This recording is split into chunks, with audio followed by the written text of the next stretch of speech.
Greetings there, yummy pancake. So today we're going to speak about a juicy topic, valuations. Do valuations matter? Yes, they do. I made this post months ago. I think it's fantastic for you to understand that during the tops of euphoria and bull markets, narratives will appear to get you to hold.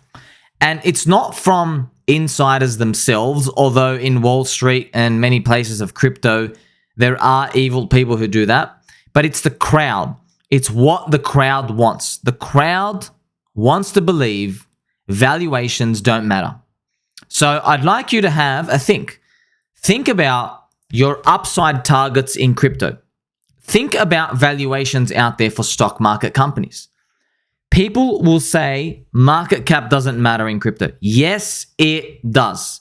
They will try to point left and right and say whatever to make you look left when they are looking right. Absolutely, they matter. You know it matters. You already know there are diminishing returns. So many people had their bones and their soul crushed in 2022 when you saw firsthand, 1, correlation matters, and 2, market cap matters. Yes, they do. The liquidity pool matters. Specifically, tongue-in-cheek, it's not the market cap metric you see on Dex Screener or CoinGecko. It's a function of the liquidity. So, yeah, low liquidity can push something up, but all it takes is one person to stop the party, when normally it would take 10. So this is something to keep in mind. Now, here's the thing, right? When you're looking at stock market companies, people will often misconstrue what's going on. We will say stonks are different to crypto. They don't matter. Absolutely, yes, they do matter. These valuations start to become more apparent as everything grows in size. People with wallet sizes that are huge, they go off these principles. They don't have to individually think about them, but the collective mindset of the whales do. You have big companies here. Apple's $2 trillion, okay? Microsoft, $1.7 trillion. Amazon, almost $1 trillion. You see these numbers? Alphabet, which is Google, $1 trillion. These are enormous numbers. Of course, crypto can grow big. Yes, we can. We're international. But valuation and market caps matter. Specifically, when it comes to, say, Bitcoin, people will say it couldn't do the thousands of X's. But yes, it can. Why? It's because it started with a smaller user base. So Bitcoin went up so much because it started with a tiny user base. That's why. Okay? It wasn't about market cap or valuations or liquidity. It didn't matter. It was the user base. It goes off Metcalfe's law. So yeah, in the first cycle here, Bitcoin did a 20,000x. In the next one, it did a 600x. In the one after that, 100x. In the one after that, 20x, and so on. We're going to keep diminishing. Hopefully we don't. Why is this number happening? Simply put, when you have a club membership of 100 people, it's really easy to add 1,000 people. But when you're up to 100 million people, man, it's hard to even add 10 million. It's much harder to grow the same. To grow the same percent is near impossible because you're just running out of people. That's it. You're running out of the low-hanging fruit. And these specific numbers I'm using with Bitcoin. Bitcoin at the very start only had 10 people in the network. It was Satoshi and like some dudes. Bitcoin today, 2023, about 100 million people. I use that number for a reason. So Bitcoin, when it only had 1 million people, yes, to get to 10 million, giant leap. But when it was done, you got your big kaboosh upwards candles. But when you're at 100 million now, you got to find the next round of people to join the network. And of course, what are Bitcoin maxis going to say? Bitcoin maxis, they're going to say Bitcoin has no top because the US dollar has no bottom. Of course, they're going to say that. Of course, they're going to say that. And they'll also say Bitcoin is made for 6-7 billion people, right? 7 billion people. We only have 100 million in. Of course, they're going to say that. These numbers, I know they sound logical and great, but you got to take a step back. This is exactly what you want to believe if you're holding Bitcoin at $80,000, at $90,000. Don't you want to believe a million's coming next? Don't you want to believe that Bitcoin, the world police, needs to go to millions of dollars. You want to believe that, man? I want to believe that too. What if it doesn't? What if the market decides to value things differently? What if it hits near its peak? That's something you have to consider.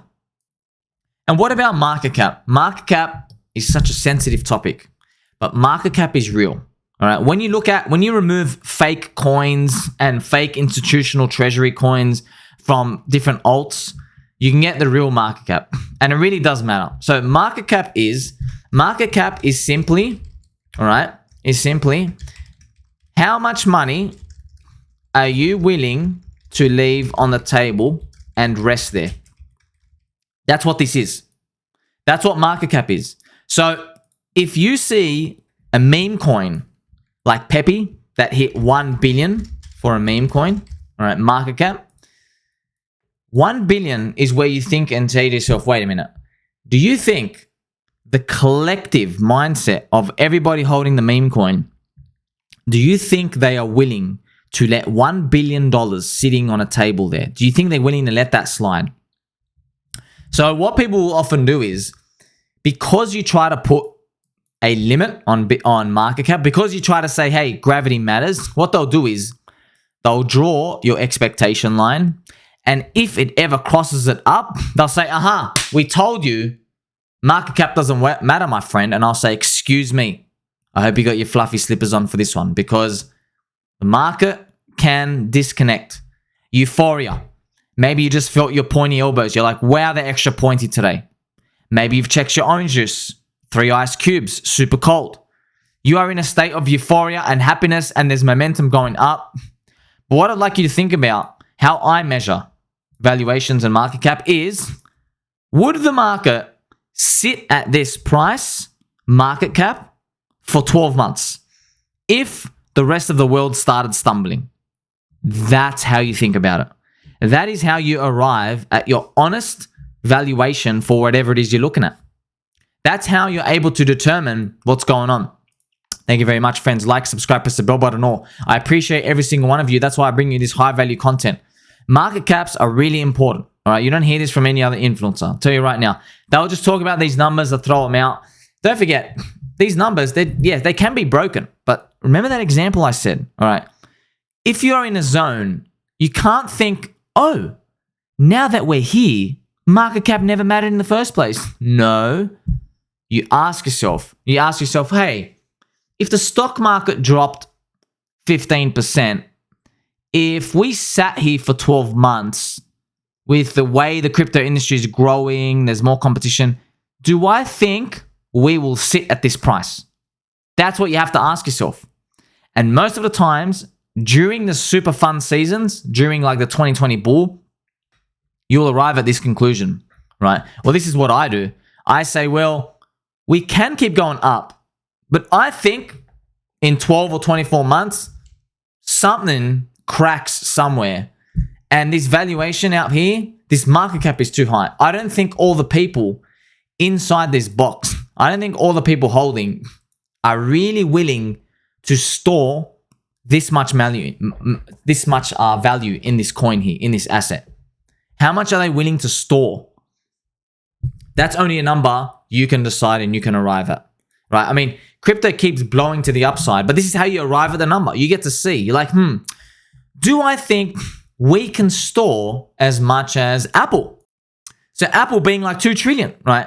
Now, that's not to say, of course, maybe Bitcoin hits $100,000, right? And Bitcoin is like the solid blue chip of the crypto industry. But I want you to think about other coins. There are some people in XRP, right? XRP, for example, you got to think, can XRP, with no real super adoption, no one on its chain, can it hold and store as much value as Visa? Think about that. Can it do that? Or Johnson & Johnson? Because that would be a price of about $7 for XRP. Can it get there? Of course, everything can get to a price if the liquidity is thin enough. If enough people rush at the doors, you can get anywhere, man. You can get anywhere. If enough people rush at the doors and they go fast, really the sky's the limit, because you don't allow people time to basically get in touch with reality. You don't let people to think about their position for like 6 months to go, wait a minute, that's actually a lot of money that I have in there. Let me go spend it on something else, right? But if it happens super fast, that's how you get these big flushes up. And of course, you might say, well, are we going to keep getting them super fast? Obviously, we're not. You know the crypto industry is diminishing already. So this is a question. It's a great question to ask yourself, right? How much money are you willing to leave on the table and let it sit? It's something for you to ask on behalf of the community you're valuing. So you're never going to get a perfect answer, but it helps you get to the truth quicker. So with meme coins, they're an easy target. $1 billion, right? So you might even find, for example, so Ethereum's market cap is roughly like 250 billion for Ethereum, right? What we might find is in the next bull market, it's possible something else hits 250 billion. Something else out there. Maybe. I mean, there's no guarantees, but maybe. And you might be thinking to yourself at that time, maybe this thing is the future. But another question we can ask ourselves is, wait a minute. Do I think this coin that came out of nowhere has the power, the ability for everybody to look to the left and right, hold hands and say, yes, we have as much value as Ethereum and we're all willing to hold? You'll find most of the times it does not happen.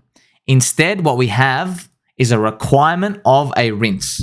That's why if you look at previous bear markets, for example, Ethereum on its run up, when Ethereum went up here, what was it like 60 to 80 billion, which is phenomenally huge at the time. You got to ask yourself, is everybody who's new to this party, who's just seen this thing go up for 2 years, are they willing to hold at this $1,000 forever? And clearly they weren't. That's why Ethereum went back to $100. Okay? But then you get to see who the real believers are and who aren't. Because only in these bear times you get to find out, okay, were we really worth that much? Like, what's the deal here, right? That's why it's super important, man. When you're looking at your valuations, they do matter. Market cap does matter. You can't keep growing infinite and then have absolutely nothing to do with the rest of the world. As your market cap grows up bigger, you become a cousin and a function of the S&P 500 and the world macro economy. And that's why we're hoping that crypto keeps growing, so we at least have the opportunity to capitalize on this when the euphoria does come. Thank you very much, baby dolls. Like, subscribe, press the bell button, or tell mom and dad we're still going to make them, even though we're peanut brains. Catch you in the next one.